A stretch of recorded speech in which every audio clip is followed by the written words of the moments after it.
Marxist मास महात्म्य में श्रीमद् भगवत गीता पाठ। श्री महादेव जी देवी पार्वती से कहते हैं, पार्वती अब गीता के 15वें अध्याय का महात्म्य सुनो।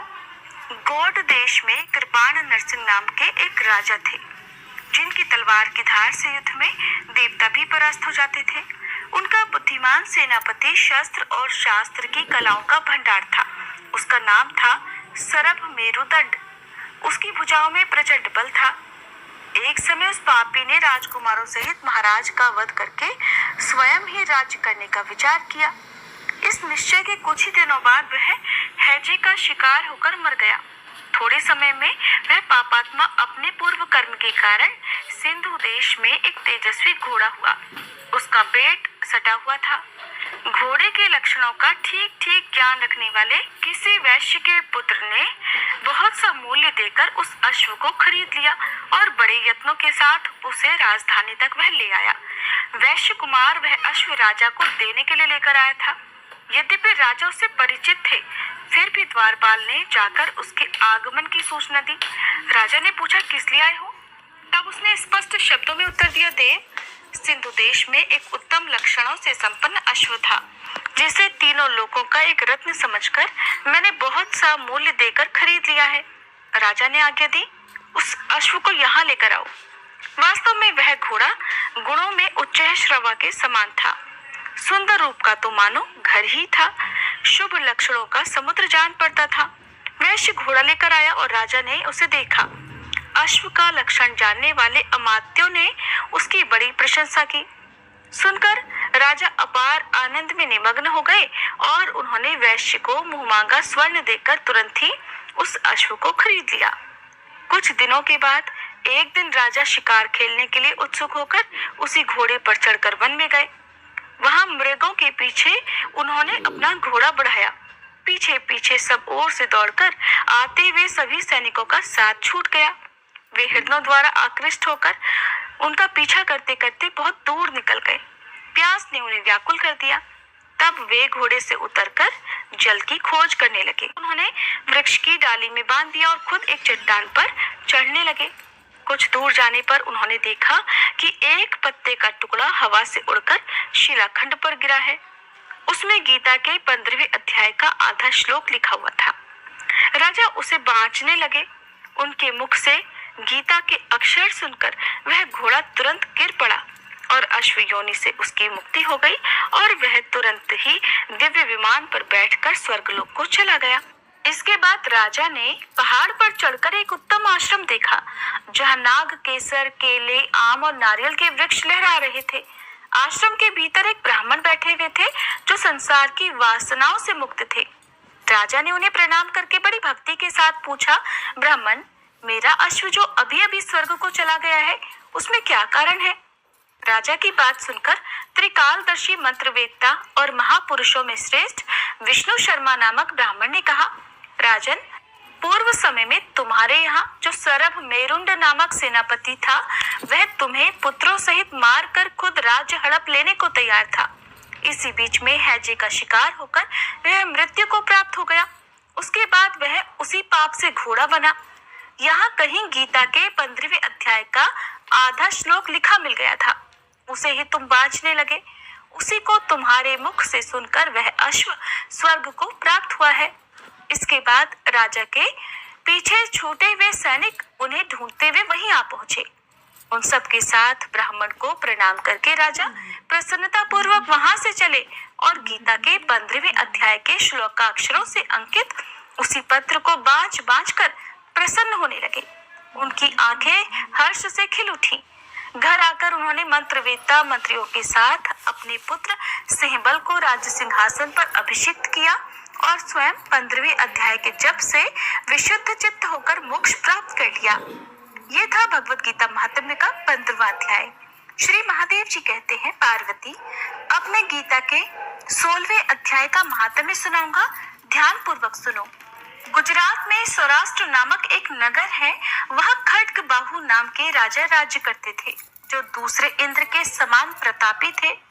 उनके पास एक हाथी था जो मद बहाया करता था और सदा मद से उन्मत्त रहता था।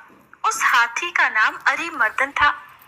एक बार रात के समय वह बलपूर्वक सांकलों और लोहे के खंभों को तोड़ फोड़ कर बाहर निकला। हाथीवान उसके दोनों ओर अंकुश लेकर उसे डरा रहे थे, किंतु क्रोधवश उन सब की अवहेलना करके, उन सब को अनदेखा करके उसने अपने रहने के स्थान हथीसार को ढहा दिया, उसे तोड़ दिया। उस पर चारों ओर से भालों की मार पड़ रही थी, फिर भी हाथीवान ही डरे हुए थे। हाथी को बिल्कुल भी भय नहीं हो रहा था। इस कौतूहल पूर्ण घटना को सुनकर राजा स्वयं हाथी को मनाने की कला में निपुण राजकुमारों के साथ वहां आए। आकर उन्होंने उस बलवान दंतैले हाथी को देखा। नगर के निवासी अन्य काम धंधों की चिंता छोड़कर अपने बालकों को भय से बचाते हुए बहुत दूर खड़े होकर उस महाभयंकर गजराज को देखते रहे। उसी समय कोई ब्राह्मण तालाब से नहाकर उसी मार्ग से लौट रहे थे। वे गीता के 16वें अध्याय के कुछ श्लोकों का जप कर रहे थे। पूर्ववासियों और पीलवानों ने उन्हें बहुत मना किया, किंतु उन्होंने किसी की बात नहीं मानी। उन्हें हाथी से कोई भय नहीं था, इसलिए वे विचलित नहीं हुए। उधर वह मतवाला हाथी अपनी चित्कार से चारों दिशाओं को गुंजाता हुआ लोगों को कुचल रहा था। वे ब्राह्मण उसके बहते हुए मद को हाथ से छूकर कुशल पूर्वक वहां से निकल गए। इससे वहां राजा और देखने वाले पूर्ववासियों के मन में इतना आश्चर्य हुआ कि उसका वर्णन ही नहीं हो सकता। राजा के कमल नेत्र चकित हो उठे थे। उन्होंने ब्राह्मण को बुलाकर सवारी से उतरकर उन्हें प्रणाम किया और पूछा, हे ब्राह्मण, आज आपने ये महान अलौकिक कार्य किया है, क्योंकि इस काल के समान भयंकर गजराज के सामने से आप सकुशल लौट आए हैं। प्रभु, आप किस देवता का पूजन और किस मंत्र का जप करते हैं? बताइए, आपने कौन सी सिद्धि प्राप्त की है? तब उन ब्राह्मण देवता ने कहा, राजन, मैं प्रतिदिन गीता के 16वें अध्याय के कुछ श्लोकों का जप किया करता हूँ। उसी से ये सारी सिद्धियां प्राप्त हुई हैं। श्री महादेव जी कहते हैं, तब हाथी का कौतूहल देखने की इच्छा छोड़कर राजा ब्राह्मण देवता को साथ लेकर अपने महल में आए। वहां शुभ मुहूर्त देखकर 1,00,000 स्वर्ण मुद्राओं की दक्षिणा देकर उन्होंने ब्राह्मण को संतुष्ट किया और उनसे गीता मंत्र की दीक्षा ली। भगवत गीता के 16वें अध्याय के कुछ श्लोकों का अभ्यास कर लेने के बाद उनके मन में हाथी को छोड़कर उसके कौतुक देखने की इच्छा जागी। फिर तो एक दिन सैनिकों के साथ बाहर निकलकर राजा ने हाथीवानों से उसी मत्त गजराज का बंधन खुलवाया। उन्हें भय की बात भूल गई। राज्य के सुख विलास के प्रति आदर का कोई भाव नहीं रहा। वे अपने जीवन को तिनके के समान समझकर हाथी के सामने चले गए। साहसी मनुष्यों में अग्रगण्य राजा खड्गवाहु मंत्र पर विश्वास करके हाथी के पास गए और मद की अनवरत धारा बहाते हुए उसके गंड स्थल को हाथ से छूकर सकुशल वापस लौट आए। काल के मुख से धार्मिक और खल के मुख से साधु पुरुष की तरह राजा उस गजराज के मुख से बचकर निकल आए। नगर में आने पर उन्होंने अपने राजकुमार को राज्य पर अभिषिक्त कर दिया और स्वयं गीता के 16वें अध्याय का जप करके परम गति प्राप्त की। भगवत गीता महात्म्य का 16वां अध्याय पूर्ण हुआ।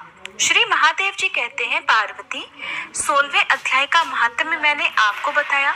अब 17वें अध्याय की अनंत महिमा का भी श्रवण करो। राजा खड्गवाहु के पुत्र का दुशासन नामक एक नौकर था। वह बड़ी खोटी बुद्धि का मनुष्य था। एक बार वह मांडलिक राजकुमारों के साथ बहुत धन की बाजी लगाकर हाथी पर चढ़ा और कुछ ही कदम आगे जाने पर लोगों के मना करने पर भी वह मूर्ख हाथी के प्रति जोर जोर से कठोर शब्द करने लगा।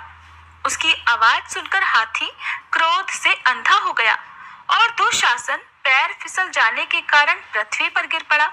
दुशासन को गिरकर थोड़ी थोड़ी सांस लेते देख काल के समान निरंकुश हाथी ने क्रोध में भरकर उसे ऊपर फेंक दिया। ऊपर से गिरते ही उसके प्राण निकल गए। इस प्रकार कालवश मृत्यु को प्राप्त होने के बाद उसे हाथी की ही योनि मिली और सिंघल द्वीप के महाराज के यहाँ उसने अपना बहुत सारा समय बिताया। सिंघल द्वीप के राजा की महाराज खड्गवाहु से बड़ी मित्रता थी, इसलिए उन्होंने जल के मार्ग से उस हाथी को मित्र को प्रसन्न करने के लिए भेज दिया। एक दिन राजा ने श्लोक की समस्या पूर्ति से संतुष्ट होकर किसी कवि को पुरस्कार रूप में वह हाथी दे दिया और उन्होंने 100 स्वर्ण मुद्राएं लेकर उसे मालव नरेश के हाथ भेज दिया। कुछ समय बीतने पर वह हाथी यत्न पूर्वक पालित होने पर भी असाध्य ज्वर से ग्रस्त होकर मरने वाला हो गया। हाथी वालों ने जब उसे ऐसी शोचनीय अवस्था में देखा तो राजा के पास जाकर हाथी के हित के लिए शीघ्र ही सारा हाल कह सुनाया कि महाराज, आपका हाथी अस्वस्थ लगता है, उसका खाना पीना सोना सब कुछ छूट गया है। हमारी समझ में नहीं आता कि इतना ध्यान रखने के बाद भी इसका क्या कारण हो सकता है। हाथी वालों का बताया हुआ समाचार सुनकर राजा ने हाथी के रोग को पहचानने वाले चिकित्सा कुशल मंत्रियों के साथ उस स्थान पर पदार्पण किया। उस स्थान को गए जहां हाथी ज्वरग्रस्त होकर पड़ा हुआ था।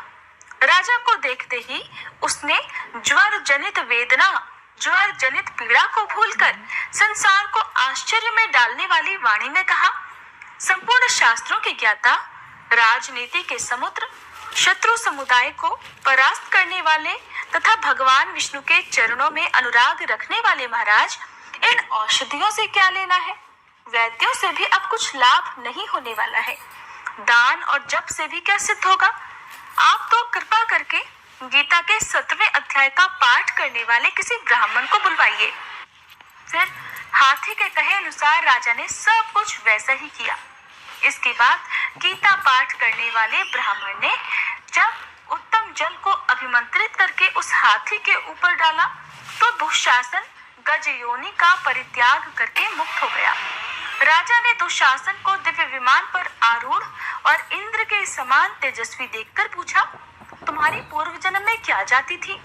क्या स्वरूप था? तुम्हारे आचरण कैसे थे? और किस कर्म से तुम यहाँ हाथी होकर आए थे? ये सारी बातें मुझे बताओ। राजा के इस प्रकार पूछने पर संकट से छूटे हुए दुशासन ने विमान पर बैठे ही बैठे स्थिरता के साथ अपना यथावत समाचार कह सुनाया। इसके बाद राजा मालव नरेश भी गीता के 17वें अध्याय का जप करने लगे। इससे थोड़े ही समय में उनकी भी मुक्ति हो गई। भगवत गीता महात्म्य का 7वां अध्याय पूर्ण हुआ। श्री महादेव जी के श्रीमुख से भगवत गीता के 17वें अध्याय का महात्म्य सुनने के बाद देवी पार्वती ने कहा, भगवान, आपने 17वें अध्याय का महात्म्य बतलाया, अब 18वें अध्याय के महात्म्य का भी वर्णन कीजिए। तब श्री महादेव जी ने कहा, गिरिनंदिनी, चिन्मय आनंद की धारा बहाने वाले 18वें अध्याय के पावन महात्म्य को, जो कि वेद से भी उत्तम है, श्रवण करो। ये संपूर्ण शास्त्रों का सर्वस्व कानों में पड़ा हुआ रसायन के समान तथा संसार के यातना जाल को छिन्न भिन्न करने वाला है। सिद्ध पुरुषों के लिए ये परम रहस्य की वस्तु है। इसमें अविद्या का नाश करने की पूर्ण क्षमता है। ये भगवान विष्णु की चेतना तथा सर्वश्रेष्ठ परम पद है। इतना ही नहीं, यह विवेकमयी लता का मूल, काम, क्रोध और मद को नष्ट करने वाला, इंद्र आदि देवताओं के चित्त का विश्राम मंदिर तथा सनक सनंदन आदि महायोगियों का मनोरंजन करने वाला है। इसके पाठ मात्र से यमदूतों की गर्जना बंद हो जाती है। पार्वती, इससे बढ़कर कोई ऐसा रहस्यमय उपदेश नहीं है जो संतप्त मनुष्यों के त्रिविध ताप को हरने वाला और बड़े बड़े पातकों का नाश करने वाला हो। 18वें अध्याय का लोकोत्तर महात्म्य है। इसके संबंध में जो पवित्र उपाख्यान है उसे भक्ति पूर्वक सुनो। उसके श्रवण मात्र से जीव समस्त पापों से मुक्त हो जाता है। मेरुगिरी के शिखर पर अमरावती नाम वाली रमणीय पुरी है। उसे पूर्व समय में विश्वकर्मा ने बनाया था। उस पुरी में देवताओं द्वारा सेवित इंद्र शची के साथ निवास करते थे। एक दिन वे सुख पूर्वक बैठे हुए थे। इतने में ही उन्होंने देखा कि भगवान विष्णु के दूतों से सेवित एक अन्य पुरुष वहां आ रहा है। इंद्र उस नवागत पुरुष के तेज से तिरस्कृत होकर तुरंत ही अपने मणिमय सिंहासन से मंडप में गिर पड़े। तब इंद्र के सेवकों ने देवलोक के साम्राज्य का मुकुट उस नूतन इंद्र के मस्तक पर रख दिया। फिर तो दिव्य गीत गाती हुई देवांगनाओं के साथ सब देवता उनकी आरती उतारने लगे। ऋषियों ने वेद मंत्रों का उच्चारण करके उन्हें अनेक आशीर्वाद दिए। रंभा आदि अप्सराएं उनके आगे नृत्य करने लगी। गंधर्वों का ललित स्वर में मंगलमय गान होने लगा। इस प्रकार इस नवीन इंद्र को 100 यज्ञों का अनुष्ठान किए बिना ही नाना प्रकार के उत्सवों से सेवित देखकर पुराने इंद्र को बड़ा आश्चर्य हुआ। वे सोचने लगे, इसने ना तो मार्ग में कभी प्याऊ बनवाए, न पोखरे खुदवाए हैं और न ही पथिकों को विश्राम देने वाले बड़े बड़े वृक्ष ही लगवाए हैं। अकाल पड़ने पर अन्नदान के द्वारा इसने प्राणियों का सत्कार भी नहीं किया है। इसके द्वारा तीर्थों में सत्र और गांवों में यज्ञ का अनुष्ठान भी कभी नहीं हुआ। फिर इसने यहाँ भाग्य की दी हुई ये सारी वस्तुएं कैसे प्राप्त कर ली? इसी चिंता से व्याकुल होकर इंद्र भगवान विष्णु से पूछने के लिए बड़ी तेजी से क्षीर सागर के तट पर गए और वहां अचानक अपने साम्राज्य से भ्रष्ट होने का दुख सुनाते हुए बोले, हे लक्ष्मीकांत, मैंने पूर्व समय में आपकी प्रसन्नता के लिए 100 यज्ञों का अनुष्ठान किया था और उसी के पुण्य से मुझे इंद्र पद की प्राप्ति हुई थी। किंतु हे प्रभु, इस समय स्वर्ग में तो कोई दूसरा ही इंद्र अधिकार जमाए बैठा है। उसने न तो कभी धर्म का अनुष्ठान किया है न यज्ञों का, फिर उसने मेरे दिव्य सिंहासन पर कैसे अधिकार जमा लिया? श्री भगवान बोले, इंद्र, वह गीता के 18वें अध्याय में से 5 श्लोकों का प्रतिदिन जप किया करता है। उसी के पुण्य से उसने तुम्हारे उत्तम साम्राज्य को प्राप्त कर लिया है। गीता के 18वें अध्याय का पाठ सब पुण्यों का शिरोमणि है। उसी का आश्रय लेकर तुम भी अपने पद पर स्थिर हो सकते हो। भगवान विष्णु के ये वचन सुनकर और उस उत्तम उपाय को जानकर इंद्र ब्राह्मण का वेश बनाए गोदावरी के तट पर गए। वहां उन्होंने कालिका ग्राम नामक उत्तम और पवित्र नगर देखा, जहां काल का भी मर्दन करने वाले भगवान कालेश्वर विराजमान हैं। वहीं गोदावरी तट पर एक परम धर्मात्मा ब्राह्मण बैठे हुए थे, जो बड़े ही दयालु और वेदों के पारंगत विद्वान थे। वे अपने मन को वश में करके प्रतिदिन गीता के 18वें अध्याय का जप किया करते थे। उन्हें देखकर इंद्र ने बड़ी प्रसन्नता के साथ उनके दोनों चरणों में मस्तक झुकाया और उन्हीं से 18वें अध्याय को पढ़ा। फिर उसी के पुण्य से उन्होंने श्री विष्णु का सायुज्य प्राप्त कर लिया। इंद्र आदि देवताओं का पद बहुत ही छोटा है, ये जानकर वे परम हर्ष के साथ उत्तम वैकुंठ धाम को गए। अतः ये अध्याय मुनियों के लिए श्रेष्ठ परम तत्व है। पार्वती, 18वें अध्याय के इस दिव्य महात्म्य का वर्णन समाप्त हुआ। इसके श्रवण मात्र से मनुष्य सब पापों से छुटकारा पा जाता है। इस प्रकार संपूर्ण गीता का पाप नाशक महात्म्य बतलाया गया। महाभागे, जो पुरुष श्रद्धा युक्त होकर इसका श्रवण करता है, वह समस्त यज्ञों का फल पाकर अंत में श्री विष्णु का सायुज्य प्राप्त कर लेता है। श्रीमद् भगवद गीता महात्म्य का 18वां और अंतिम अध्याय पूर्ण हुआ। अब सुनिए श्री कृष्ण चालीसा पाठ। बंशी शोभित कर मधुर नील जलद तन श्याम, अरुण अधर जनु बिंबा फल नयन कमल अभिराम, पूर्ण इंद्र अरविंद मुख पीतांबर शुभ साज, जय मन मोहन मदन छवि कृष्ण चंद्र महाराज, जय यदुनंदन जय जगवंदन, जय वसुदेव देवकी नंदन, जय यशोदासुत नंद दुलारे, जय प्रभु भक्तन के धृग तारे, जय नट नागर नाग नथैया, कृष्ण कन्हैया धेनु चरैया, पुनि नख पर प्रभु गिरिवर धारो, आओ दीनन कष्ट निवारो, वंशी मधुर अधर धर तेरी, होवे पूर्ण मनोरथ मेरो, आओ हरि पुनि माखन चाखो, आज लाज भारत की राखो, गोल कपोल चिबुक अरुणारे, मृदु मुस्कान मोहिनी दारे, रंजित राजीव नयन विशाला, मोर मुकुट वैजंती माला, कुंडल श्रवण पीत पट आछे, कटी किंकणी काछन काछे, नील जलज सुंदर तन सोहे, छवि लखि सुर नर मुनि मन मोहे, मस्तक तिलक अलक घुंघराले, आओ कृष्ण बांसुरी वाले, करी पय पान पूत नहीं तार्यो, अकाब बका कागा सुर मार्यो, मधुवन जलत अग्नि जब ज्वाला, भय शीतल लखित ही नंद लाला। सुरपति जब ब्रज चढ़ियो रिसाई, मसूर धार वारी वर्षाई। लगत लगत ब्रज चहन बहायो, गोवर्धन नख धारी बचायो। लखिय सुदा मन भ्रम अधिकाई, मुख मह 14 भुवन दिखाई। दुष्ट कंस अति उधम मचायो, कोटि कमल जब फूल मंगायो। नाथी काली यही तब तुम लीन्हे, चरण चिन्ह दे निर्भय कीन्हे। करी गोपिन संग रास विलासा, सबकी पूरन करी अभिलाषा।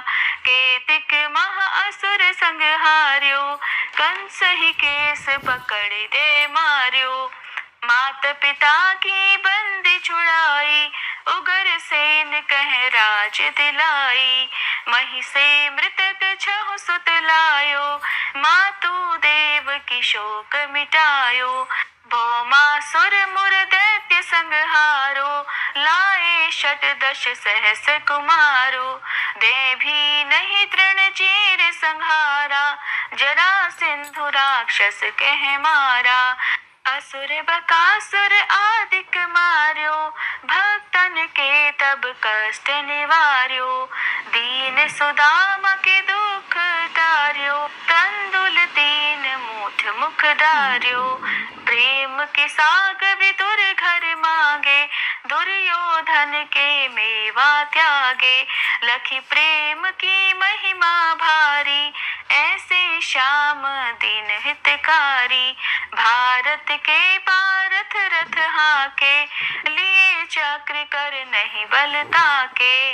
निज गीता के ज्ञान सुनाए, भक्तन हृदय सुधा वर्षाए।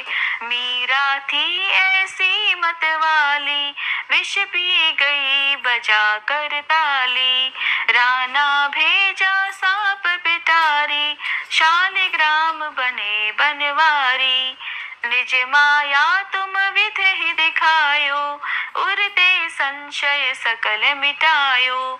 तब शत निंदा करी तत्काला, जीवन मुक्त भयो शिशुपाला। जब ही द्रौपदी टेर लगाई, दीनानाथ लाज अब जाई।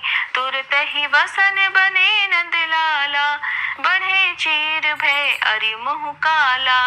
असनाथ के नाथ कन्हैया, डूबत भंवर बचावत नैया। सुंदर दास आस उरधारी, दया दृष्टि की जय बनवारी। नाथ सकल मम कुमति निवारो, क्षमहु बेगी अपराध हमारो। खोलो पट अब दर्शन दीजे, बोलो कृष्ण कन्हैया की जय। बोलो कृष्ण कन्हैया की जय, बोलो कृष्ण कन्हैया की जय। ये चालीसा कृष्ण का पाठ करे उरधारी, अष्ट सिद्धि नवनिधि फल लहे पदार्थ चारी। बोलो श्री कृष्ण भगवान की जय।